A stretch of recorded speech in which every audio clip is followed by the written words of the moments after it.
高雄市铁路地下化了后，甲本地铁基路变做是15公里长的立方图，两边会当看到真侪古厝。即马市政府也邀请14位在地艺术家，替27间旧建筑的壁堵彩画，变做是有艺术也是民众行大好所在。伫铁工厂外口壁提油彩列画图的是当地里长，嘛是一位插图画家。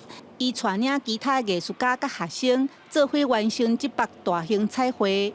彩绘内底有高山仔、有猫仔，遮古水的动物拢是里长设计的。社区因为有这些流浪动物的议题，希望用动物的方式，提升，因为一个动物社区共荣啊，其实流浪动物的问题是有真正足歹解决的。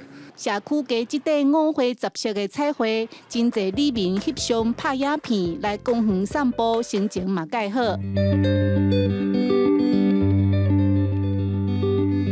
沿这条15公里长、拄才完成的立行道行落去，对左营到凤山，阁有真侪透天厝，也是国体后壁面，即马拢无共啊。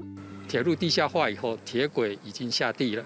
那是否把这里开辟为绿意盎然、这个视野空旷的一个绿园道？那我们希望铁轨两旁的一个景观也能够有所转变，来跟我们的绿园道来做一个融合。